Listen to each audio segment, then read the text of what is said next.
Hello, everyone. Hi, folks. Thank you for joining us. Hello, hello. I'm going to continue to let some folks in. Hope you're having a wonderful Wednesday afternoon. Thank you so much for joining us, everyone. My name is Scarlett Odell. I'm the Education Specialist at Foundations Inc., and welcome to our Beyond the Conference webinar series. Today we have Erica Hoskins from Foundations Inc., and we're going to be getting started shortly on an amazing session today. But before we do, we want to give you a little bit of background information on Foundations. So I'm going to be posting a few things in the chat that you can access. So first, there is our website. You could head on over there to find everything about us. We are a national nonprofit, educational nonprofit organization located in Mount Laurel, New Jersey, and our mission is to improve the quality of education by building the skills of educators.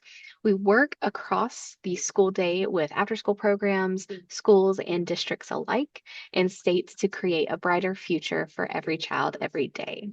If you're interested in learning more about Foundations, you can follow us on social media, and I'm dropping those in the chat right now where you can find everything. So you can head on over there to find all of our social accounts. We would love for you to drop a follow and check out what we are posting. You may also already know us from our signature professional learning experience, the Beyond School Hours Conference that's held each February. In 2027, we will be in New Orleans for our 30th anniversary, and it's going to be a big blast. So we really hope that you'll be able to join us. Just so you know, this webinar will be archived on our website and YouTube, so you'll be able to access it later. And now I'm going to pass it over to Erica. Hello, good afternoon, everyone. My name is Erica Hoskins. I'm an education specialist here at Foundations. And before I came to Foundations, I was in youth workforce development.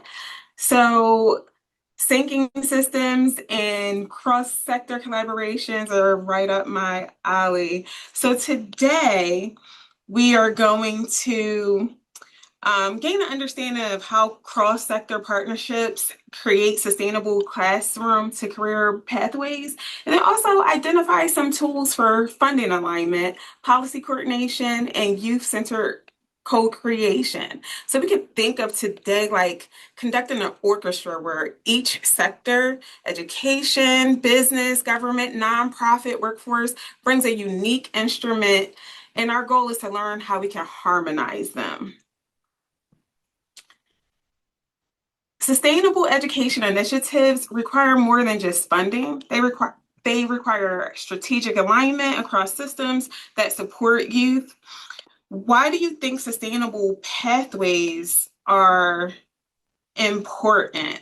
So you can drop your response to that. Why are sustainable pathways important? You can drop your response to that in the chat.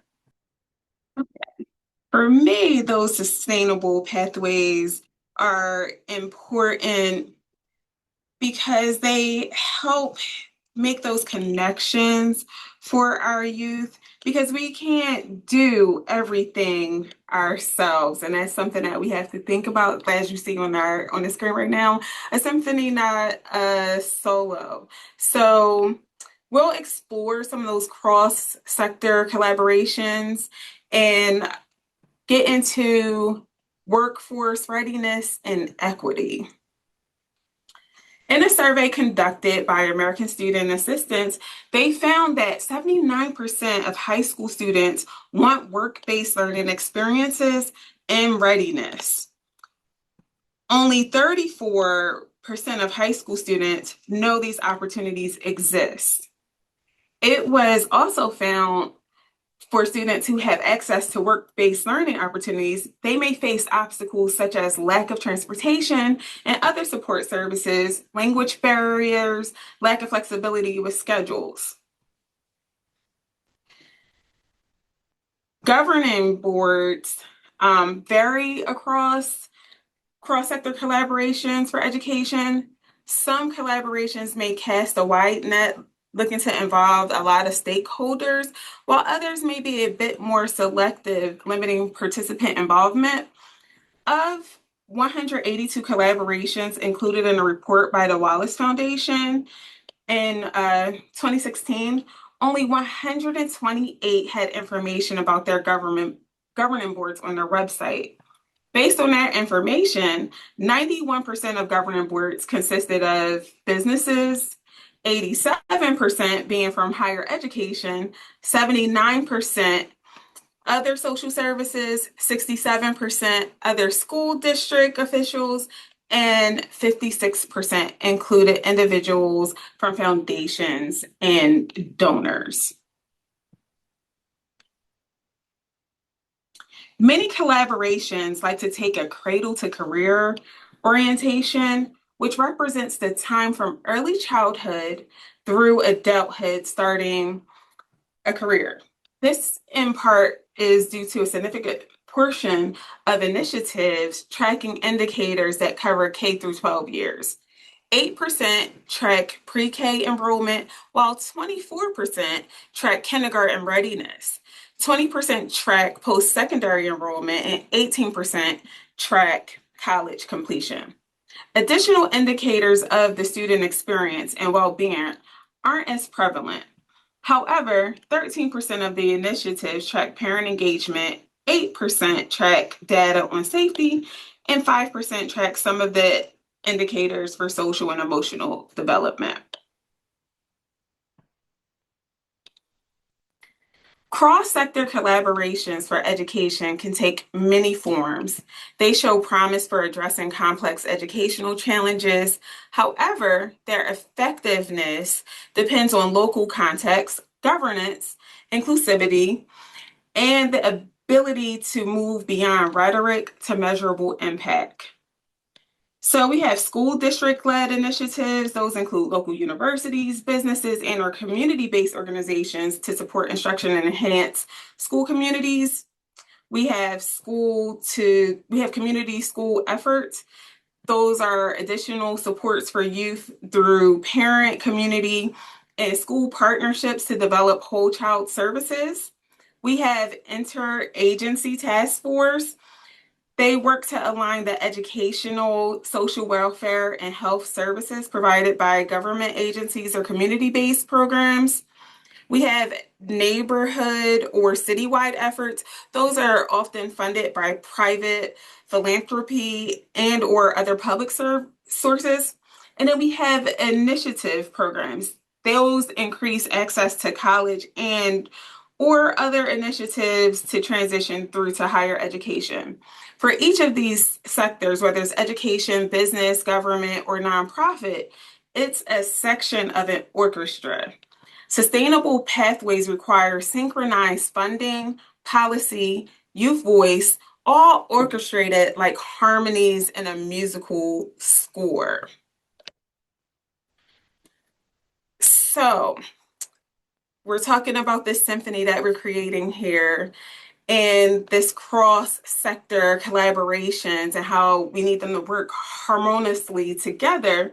I want you to take a moment and drop in the chat what's one note your sector contributes to the Pathway Symphony. What are the barriers to sustainability and career connected or work-based learning? So please share your thoughts on that in the chat. What is your one note?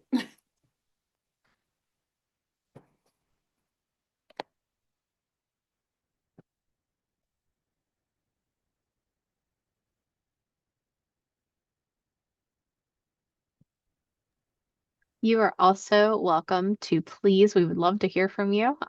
You can also come off mute if it would be easier than, typing out all of your thoughts in the chat. Feel free to come off mute to share your thoughts. Thank you, Scarlett.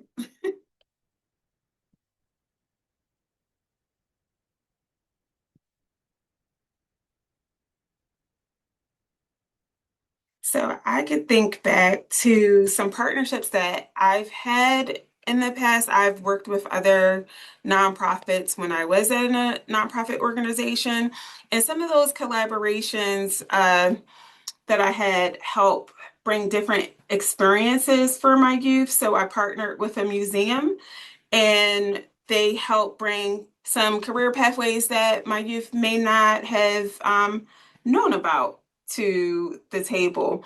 Thank you. And I see someone shared in chat, parent involvement, parks and recreation. Yes, those are definitely contributions to the symphony. And I'm just thinking about some other collaborations that I've had. I know I've worked with government in order to help with recruitment of youth to programming that I have done in the past that helped uh, them because they didn't want youth just on the streets. And for my program, it helped me have more youth. It helped with my recruitment. Um, yeah, so those different collaborations and those different parts play major roles in the symphony that we are creating.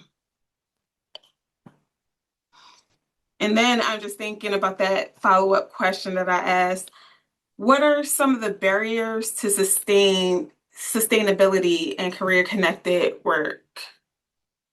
Oh, okay. Awesome. Thank you. Supporting direct services, helping programs help youth see the skills practice in school transfer into real workplace settings. Yes. Oh, yes. Time, right? Time can be a barrier. Thank you. Thank you for sharing in the chat. Okay. Let's continue. Oh, I see another comment, other programs. Thank you for sharing. Well, let's continue to develop this score. We will explore how some additional harmonies blend together. Collective impact was a term identified by John Kania and Mark Kramer as the commitment of a group of important actors from different sectors to a common agenda for solving specific a specific social problem. It can be found in various places with different combinations of partnerships and collaborations. The goals vary from improving readiness for school to keeping students on track to graduate from high school, ensuring college access and retention. Collaborations may be linked nationally through federal, state, and philanthropic funding streams. Excuse me. There are 5 key elements identified in collective impact. Common agenda, that's the need for shared understanding of the problem and an agreed upon approach to solving it. Shared measurement, everyone needs to agree on common measures of success to ensure alignment and accountability. Mutually reinforcing activities, coordinate activities to prevent overlap and gaps. Continuous communication, maintaining that consistent communication to build trust, establish common objectives, and build and maintain motivation. And then, of course, we have to have some backbone support organization, bringing an outside organization to provide administrative, logistic, and to coordinate support to create and sustain powerful partnerships. There is often a lot of excitement when partnerships are formed and start working. While there can be great success, it doesn't always work out that way. Success for some initiatives was because they were more local focused, organized around organizational collaboration and citizen participation. CCIs or comprehensive community initiatives work because they attempted to affect change through sustainable processes, organizations, and relationships. Where collaborations may not work as well is when there are multiple bursts of energy and enthusiasm that are short lived that can lead to disappointment. Another cause for failure may be conditional commitments that fall apart due to competing interests, disorganization, shift in national politics, changing priorities of funders, and limited capacity to sustain the agenda. As we continue to develop our sound, let's keep in mind some trends that may impact our final score. The first trend is the cradle to career orientation. There are a lot of indicators that track progress through K through 12 years into college graduation. Cross-sector collaboration may be able to bring greater visibility by providing connections to help educational institutions work together and gain better alignment. Data-driven decision making can help focus attention where needed, ensuring quality improvements when information is shared, and help keep organizations and initiatives accountable through indicators of outputs, outcomes, and impact. Frequent measurements that are tracked include student performance on standardized tests and high school graduation rates, which may be important markers for academic success and college attainment, and are usually readily available from state and local data platforms. National networks. Starting in the 1970s, national networks grew and had potential to facilitate cross-program learning and shared resources. Just under half of the collaborations that exist have some association in a national network. Collaborations and national networks are growing due to their resource efficiency and opportunities for learning across diverse sites. They also have the potential to attract more funding that can be shared locally and can help local initiatives develop a more unified voice. There are several programs that highlight cross-sector collaborations. Some examples are in Texas. Texas Education Agency offers industry-based certifications, which is an indicator within student achievement domain. The purpose of the industry-based certifications list is to identify certifications that prepare students for success in the workforce, military, and post-secondary education. Tennessee offers courses for students who are unable to meet work-based learning career practicum. In New Hampshire, they have a collaboration between schools, employers, chambers of commerce, and community college to build on-ramps to careers to keep young people from leaving the state. In Michigan, there's Oakland School's technical campuses. They're designed for students who want to graduate high school with industry certifications, on-the-job experiences, business connections, and college credits. And then we have Pennsylvania, specifically Philadelphia, where we have career-connected learning, which connects youth 12 to 24-year-old to paid work-based learning experiences as a means to help them set up for a career and economic success. So today we will co-create one synchronized measure addressing funding, policy, and youth voice. So we're going to do this through our case study. Scar is also going to drop a handout in the chat for you. And we are going to use this to the Sounds of Tomorrow after school program to create our symphony. So let's take a look at what's happening with the Sounds of Tomorrow program. So they meet 3 times per week. They have youth students in grades 5 through 8, and these students sing and play an instrument or are interested in both. On site, they have music lessons, they're arranging and composing lessons, and then they have connections to city, local professional orchestra for strings and percussion, Q Jones Middle School for program youth, that's where they get their youth from. Performing Arts Middle School is another location where they get their youth. So some key moments that we want to think about here. The youth put on a concert. They have field trip to that city local professional orchestra. And some of the things, the evidence that we could take away from this is you can have sheet music, demo tapes, and then some youth participation.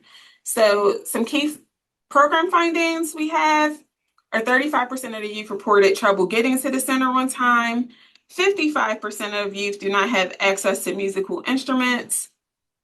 Families and caregivers and youth, they all enjoy that performance that the youth put on at the end of the season. And then some families and caregivers are not supportive of their youth participating because they don't think this will lead to a viable career. So now that we know a little bit more about this program, let's take a look, and please unmute or drop in the chat. Do you see any gaps in the current education to career pipeline? So I want to go back for a second because one gap that I noticed right off the bat when we look at this case study is it says we have students who are interested in singing or playing an instrument, or youth that sing and play an instrument.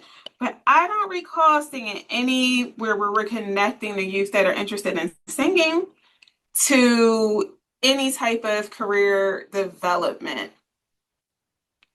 Do we see any other gaps here? We'll go back to our key findings because another gap that I see here, we have 55% of youth who do not have access to musical instruments.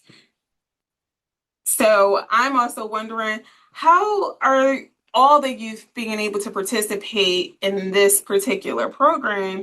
And what are the youth that do not have access to instruments? What are they doing during that final concert?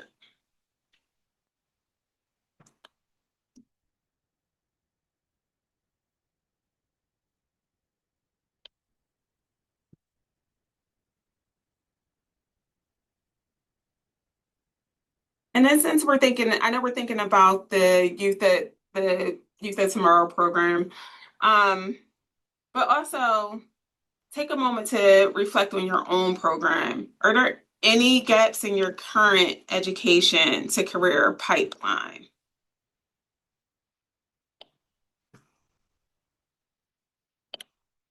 Oh, yes. Oh, thank you. I see someone dropped in the chat. Exposure to career opportunities with a career in transportation. Yes, that's a gap, right? Because there's youth that cannot make it to the site. Yes. Thank you for sharing that.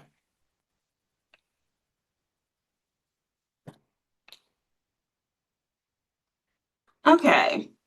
We're going to keep that case study in mind as we move forward. But now let's move into composing. We're going to create and see our song in action. So, work-based learning takes place on a continuum, ranging from career exposure to hands-on career experience. This may include apprenticeships and pre-apprenticeship programs, internships, job shadowing, and on-the-job training. The opportunities will help students find career fields that interest them, all while learning job skills, what it's like to work in the real world, and behaviors that lead to career success. The U.S. Department of Education defined three components to work-based learning programs: alignment of classroom work and workplace learning, application of academic, technical, and employability skills in the workplace setting, and then opportunities for mentorship support. As students are on their career pathway, there are 5 stages they may experience. Awareness. So during this stage, they are learning about work, building awareness of various careers and roles that's available to them. This could be done through tours, guest speakers, career fairs. Exploration. This is where youth will start to explore their career options and those careers that are interest to them. This can help them make that decision. It informs that decision-making process. So during this stage, they may do some job shadowing. They may do some informational interviews. Then we have training and preparation.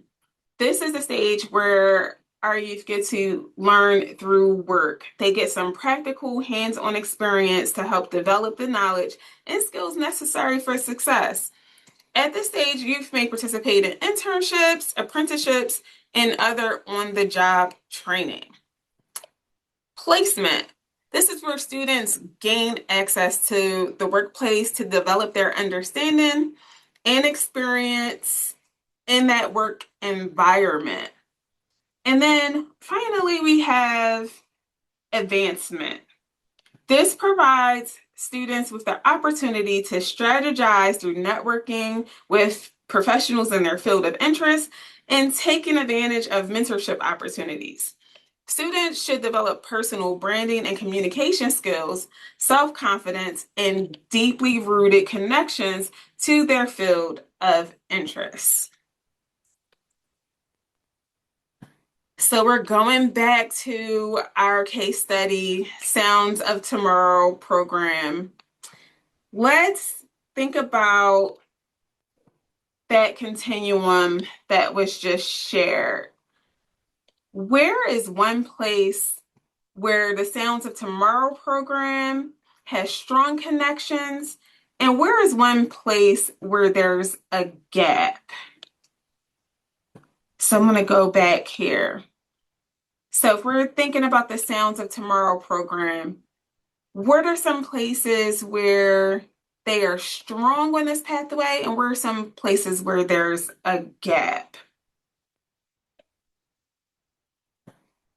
And again, please feel free to drop it in the chat or unmute.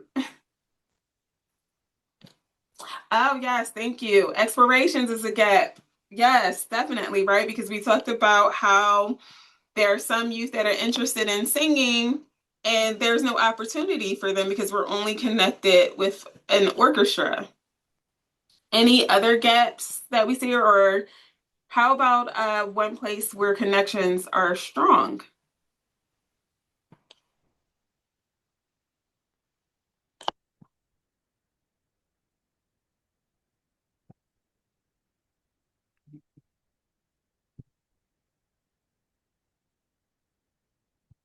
So one area that I could see where connections are strong is in our awareness and a little bit of exploration for those youth that are interested in playing an instrument, because they have that connection with the local orchestra. Any other gaps or strengths we see with Sounds of Tomorrow program?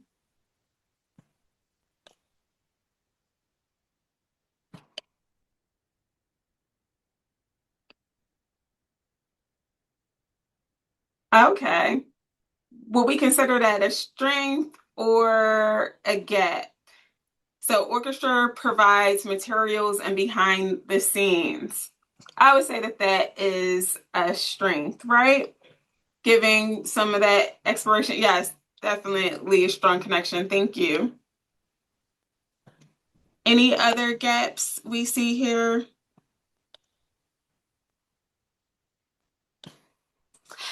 Gaps in parent involvement, because some parents don't know the careers associated with this. Yes, and let me go back to that continuum. That can also be partially due to a gap in training and preparation, right?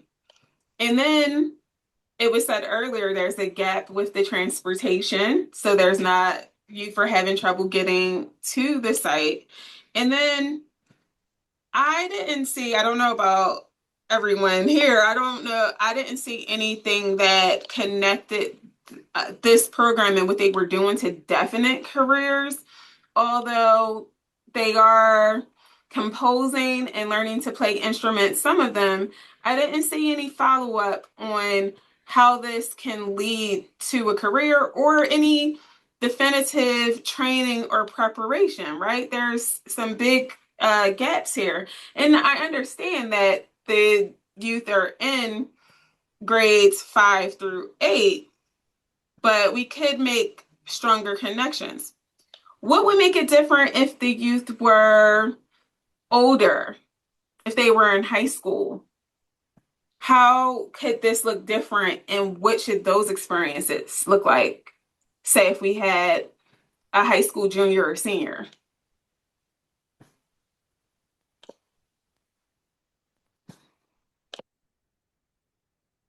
Yes, yes.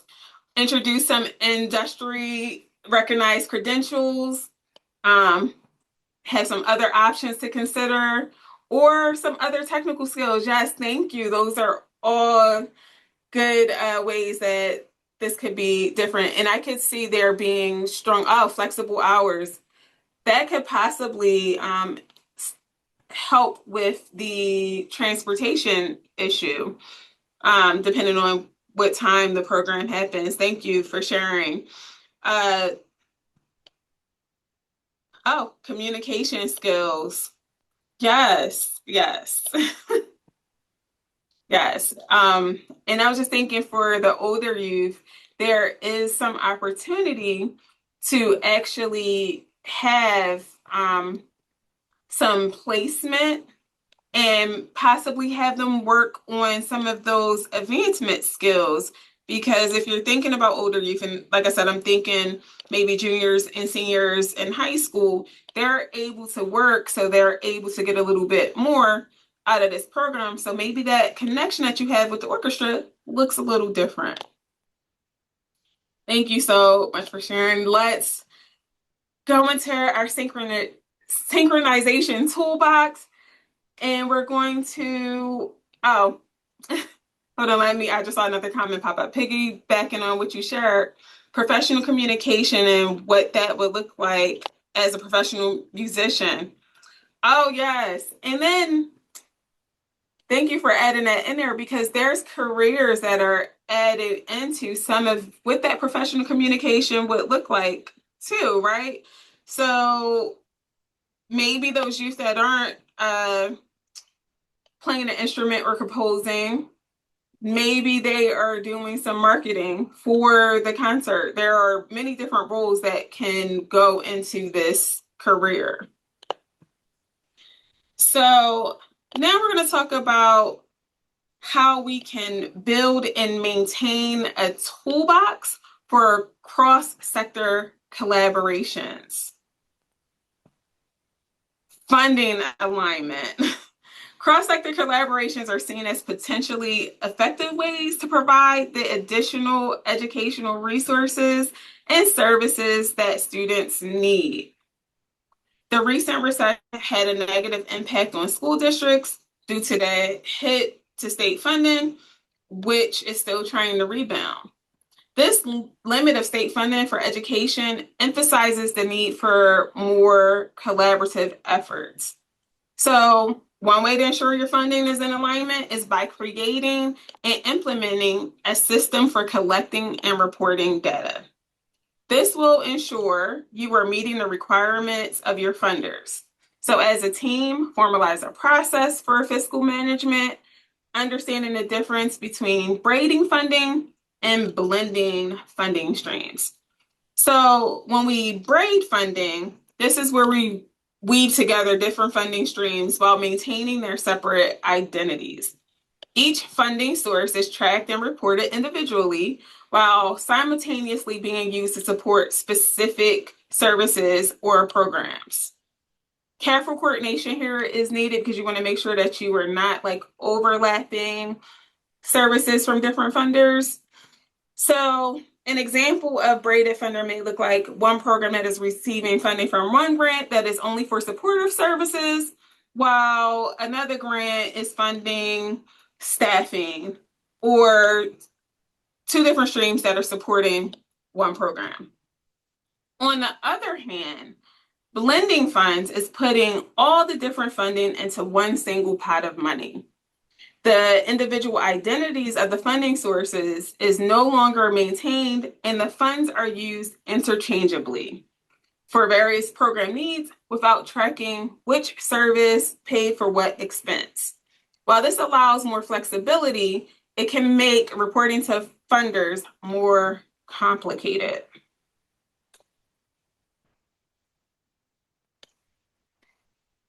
So, of course, there is a need for policymakers to work with educators and industry leaders to develop equitable and high quality work-based learning programs.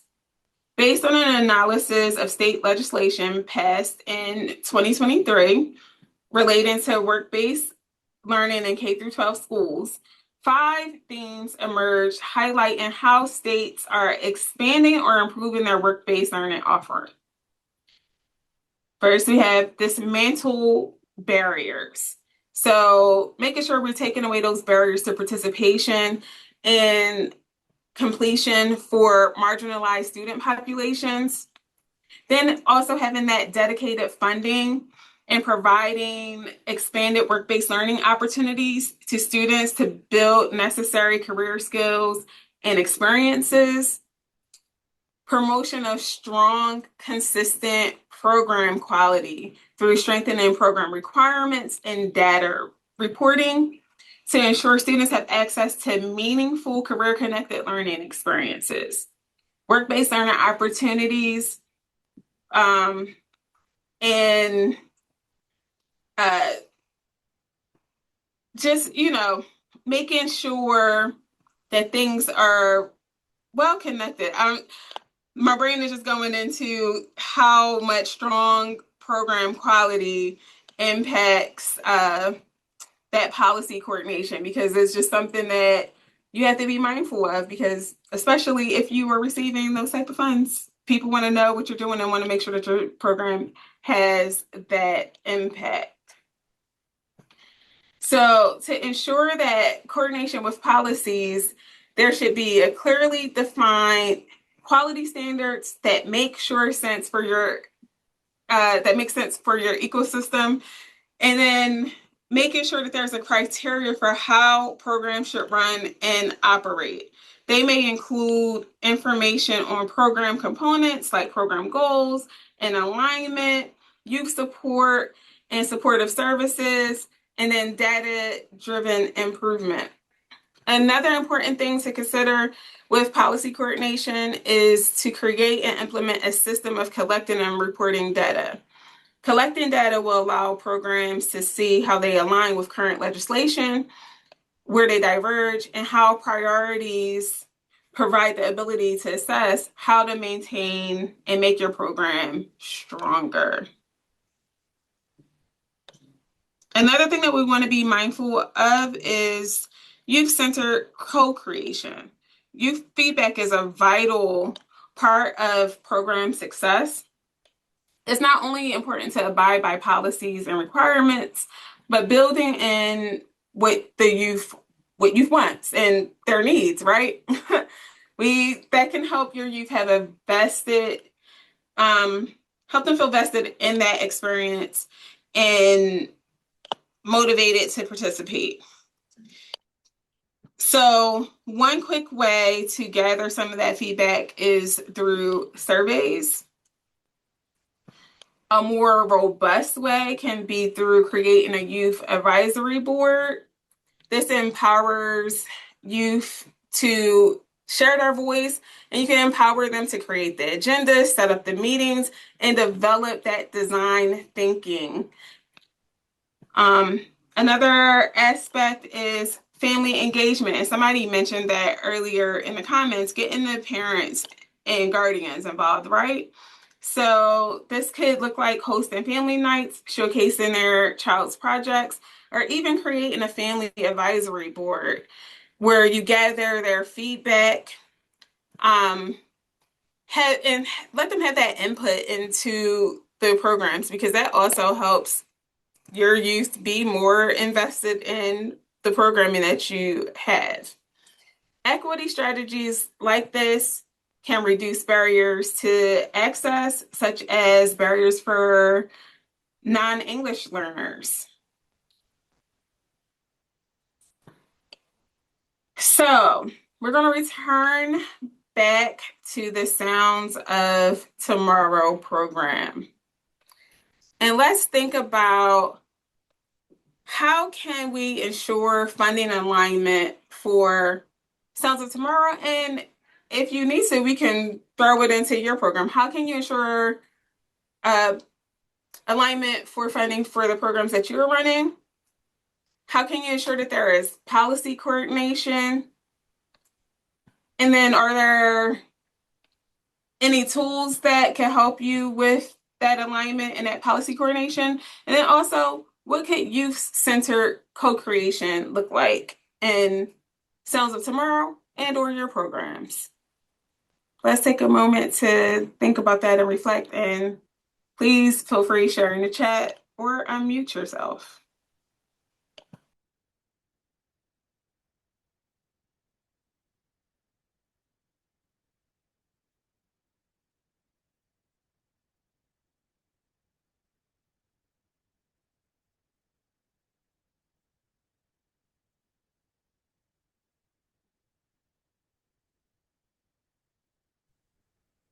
So one thing that I think about when I think about ensuring funding alignment is making sure that there is a system in place for collecting and storing that data, and just making sure, because I know we talked about some blending of funds and some braiding of funds, just making sure that we are keeping all of those, all of that data and everything that is required to report back to different funders together.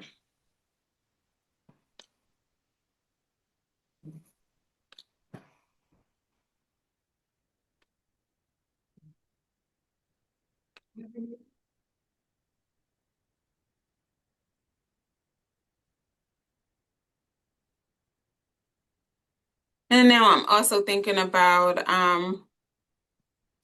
policy coordination.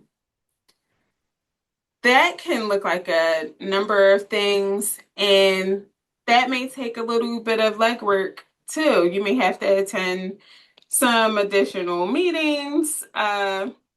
You may, and then just being on top of like your funding sources and what's required of you. You want to make sure you're doing that. But this could also be, I know when I was doing youth workforce development, I sat on a few of the advisory boards with my local workforce investment board. I sat on a few of their boards just to ensure that the programming and Yes, everything was aligned and that I had a voice and everything. Oh, I'm sorry, I heard someone come off mute. I think you're good. I think it was just an accident. Okay. Yeah, so it's just like sometimes ensuring that those policies are coordinated, there may be a little legwork there.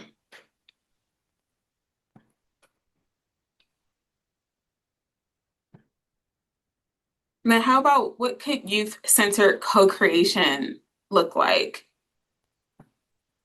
So I'm thinking about Sound of Tomorrow. Sound of Tomorrow could possibly use an advisory board. Actually, they probably should start off with a survey, right? Because I'm sure the youth that are interested in singing may not be happy with the program not offering them any opportunities to develop that craft. So that is something that uh, Sound of Tomorrow may want to think about. But how about for your programs? How can you do any of these three things? How can you ensure your funding? How can you ensure funding alignment for your program? Okay. Oh, thank you. Or youth focus groups and have a plan in place for feedback loops so youth see how their input made a difference in program offerings. Yes, thank you for sharing that. That is another way that we can have youth-centered co-creation in a program like this. Um, but yes, so how about for your programs? How could you ensure funding alignment? How can you ensure that there is policy coordination? And what could you do to have youth-centered co-creation? Oh, awesome. Thank you. Definitely make sure there's a plan in place for reporting requirements as they may impact future funding in many ways. Yes, I know I touched on that a little bit. Um, but yeah, oh, consistently referencing those funding requirements. Yes, for me, I like to, when I was running programming, I like to keep a little binder that had all the program requirements together too, so that if I ever just needed a quick glance at it, it was at my fingertips. And if I needed to onboard new staff, new team members, I could refer them to the binder for things. It was just sometimes a little bit easier, but I am a little old school with hard paper copies, learning some new techniques, getting a little bit more modernized now. But yes.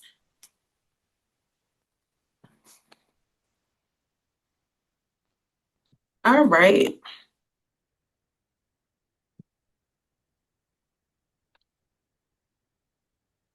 Um, Let me go back because I see another comment in the chat. So my program has younger youth, third to fifth grade. How could I get them involved? Oh, that is a great question. So in well, I like what Shanika has said too. You might want to have a focus group or even surveying or having like a session with them and asking them how they feel about the programming that you have in place. Even though they're a little bit younger, I don't know about you all, but I know I've dealt with some very verbal younger youth that would tell me exactly what they liked and what they didn't like when I had different programming. I can remember I ran a Girl Scout troop, and oh my goodness, my brownies were probably the most verbal about how Girl Scouts was functioning. So you could definitely get their feedback. Oh, I remember participating in student council in fifth grade. We had pins and felt important when the teachers invited us to one of their meetings. That's a great way to get youth involved. And that's all, it's not exact, it's a form of an advisory board, right? Having student council and different things like that. Um, I say even with a younger group, you can still do some form of an advisory board. Oh, yes. Create a youth forum to have their voices heard. That is definitely an opportunity to create youth-centered co-creation in your programs. Thank you so much. That is great. Um, how could all of these things that we just discussed help sync our systems? How can ensuring our funding is aligned, making sure we have our policy coordination, and making sure we have our youth-centered co-creation, how can that help us sync our systems? Okay, so in the chat, I see we definitely need to step outside of our silos and connect with other organizations and schools to align goals and missions. Definitely. And then I could also see this as helping us have that high program quality that I mentioned earlier. Because if we have these things in place, it helps us have a better program. Okay, so in the chat, I see we are an early childhood program with a large enrollment of school age year round. I was looking for partnership programs to reach our youth. I have some connections with Parks and Rec, but that's about it. Any ideas? Okay, so we didn't get into this in this session, but something that you may want to really take a look at is who's in your neighborhood, who's around you. Are there local organizations that you can partner with that can help you reach your youth? And I would do some type of partnership mapping. So like What type of partnerships are you looking for? Are you looking for partnerships for a specific piece of what you do? Um, yes, and then in the chat, somebody's responding. There are many community businesses that offer outreach programs. Yeah, so I would start there. You have to think about what do you want from your partnerships and what your partners would receive, but also um, look around you, who's in your neighborhood. And I say it depends on the type of partnerships, but I love using findhelp.org. I enter my zip code and there are options to filter the database. Yes, thank you for sharing that. Oh, and I see another response here said, gauge youth interest to find where to start with local businesses. Those are all great suggestions. Thank you for dropping those suggestions in the chat. Awesome. Now, before we close out, we've kind of already started this. Let's get into some fine tuning. What is one action you will take as a result of this session? So, for your programs, which Mary in the chat already shared, she's looking to connect to new partners. What other steps or what other actions can you take? Please feel free to drop in the chat or unmute yourself. I'll provide a form of transportation if possible. Uh, develop plans for a youth forum. Yes, those are great action steps. It's something that you could do too because we did drop that handout in the chat box. Take a look at your program and see if there's any gaps in that path in your pathways that you can address and develop a plan to address that gap. Yes, consider the time of day.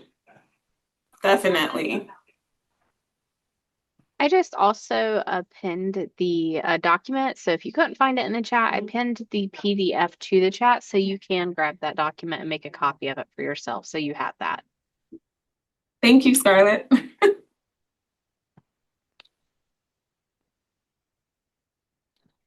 Okay.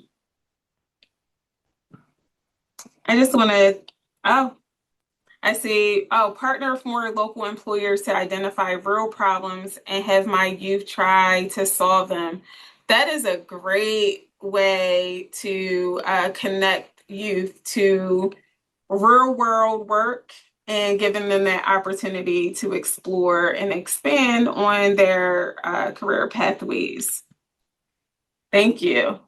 And I just want to thank everyone, and I just want to take a moment to see if there were any other questions. I know Mary, we were able to respond to Mary in the chat, but I also wanted to open the floor for anyone else that may have a question that they wanted to drop here.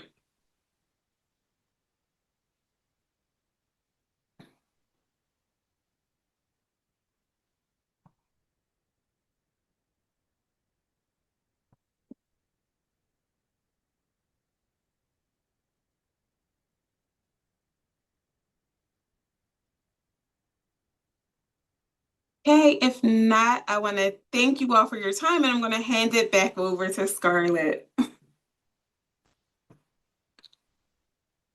Thank you, Erica. So I'm going to take a moment just to reiterate what Erica said. Thank you so much for everybody who was here today, who attended. Thank all of you for coming and taking time out of your busy schedules. Please take a moment to complete the brief survey about our session. I'm going to post that in the chat right now. Give me just a moment.